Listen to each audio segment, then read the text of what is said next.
Si ninja ini sebenarnya mereka nggak tahu yang mana yang dukun santet, mana yang bukan. Ya. Jadi itulah yang menyebabkan bahwa ada banyak korban yang meninggal gitu ya.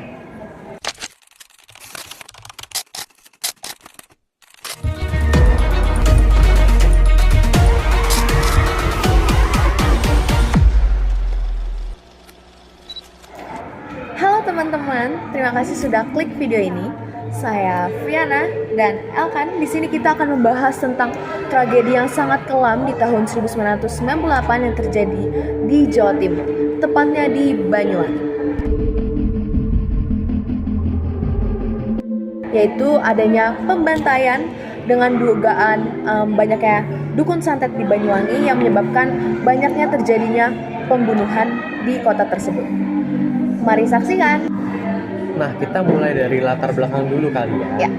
Jadi itu pada akhir tahun 1990-an, seperti yang kalian tahu, Indonesia mengalami krisis ekonomi dan juga politik yang memicu ketidakstabilan sosial. Terus juga reformasi tahun 1998 menyebabkan banyak konflik dan kekerasan terjadi di banyak wilayah di Indonesia. Nah, khususnya di Banyuwangi ini muncul desas-desus bahwa banyak orang yang menggunakan ilmu santet atau ilmu hitam untuk mencelakai orang lain. Nah, korbannya itu juga nggak hanya dukun-dukun santet, tetapi juga banyak tokoh agama, terus kayak kiai dari pesantren-pesantren, orang-orang tua atau sesepuh di desa tersebut. Karena si ninja ini sebenarnya mereka nggak tahu yang mana yang dukun santet, mana yang bukan. Ya. Jadi itulah yang menyebabkan bahwa ada banyak korban yang meninggal gitu ya. Terus juga kasus ini nggak di Banyuwangi aja, tapi juga meluas ke daerah lain yang ada di Jawa Timur, seperti contohnya di Jember, Situbondo, Bondowoso, dan kawasan-kawasan lainnya. Berarti Jawa Timur di situ tuh serem banget ya, katanya hampir semua terkena teror, pembantaian. Betul. Nah, ada beberapa teori yang membahas tentang motif dan dugaan dari pembantaian ini. Nah, yang pertama, of course, masyarakat tuh jadi percaya kalau si ilmu hitam inilah yang menyebabkan kematian, karena mayoritas dari korban tersebut tuh nggak ditemukan kayak luka kontak fisik ataupun memar, sayatan atau apapun yang mengarah ke kalau mereka tuh emang dibunuh. Jadi ya udah, mereka meninggal tanpa sebab. Oh, makanya dikira mati karena santet itu ya? Iya, Okay. karena kan santet nggak ditusuk, Iya, betul. langsung Tiba-tiba hilang pakai some kind of spirit yes. yang bisa membunuh gitu. Terus juga yang kedua itu adalah provokasi politik. Nah, karena di tahun itu tuh pasca reformasi tahun 98 ada dugaan bahwa kelompok tertentu sengaja menciptakan kekacauan untuk kepentingan politik. Lalu yang ketiga tuh ada yang mengatakan bahwa ini adalah eksekusi terencana. Teori ini tuh mengatakan bahwa operasi rahasia untuk melemahkan pengaruh kelompok tertentu, terutama tokoh-tokoh agama. Nah, pasti kalian penasaran kan gimana reaksi pemerintah pada saat itu. Awalnya aparat keamanan ini kelihatannya tuh kayak lambat banget dalam bergerak untuk menangani kasus ini. Namun setelah meluas atau bahasa sekarangnya viral, baru deh kasus ini baru ditangani dengan serius. Kayak pihak kepolisian mulai menangkap beberapa pelaku.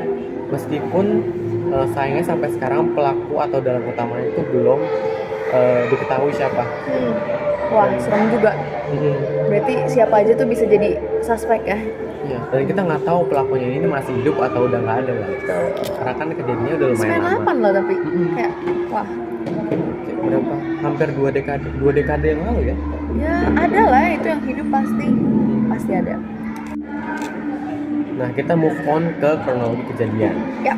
Jadi pada pertengahan tahun 1998 itu banyak kabar berita yang tersebar bahwa banyak orang yang meninggal secara misterius yang diduga akibat santet.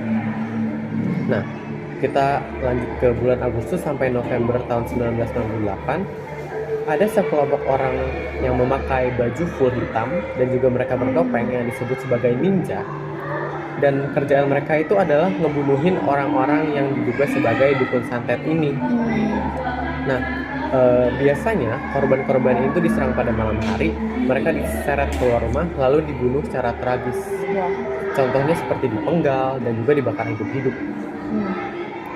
Nah, jadi yang terakhir itu adalah dampak dari pembantaian ini.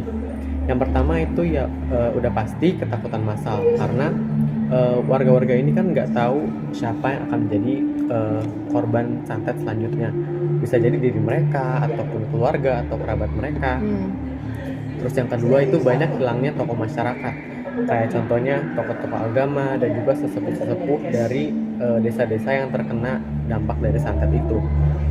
Nah, kira-kira nih Vi, apa sih pelajaran yang kita dapat dari kasus ini? Setelah aku lihat ya, kasus Banyuwangi ini tuh banyak banget berita-berita hoax yang tersebar. Jadi kayak kita tuh nggak ada yang tahu sebenarnya pelaku sebenarnya siapa, dan akhirnya banyak yang saling nuduh.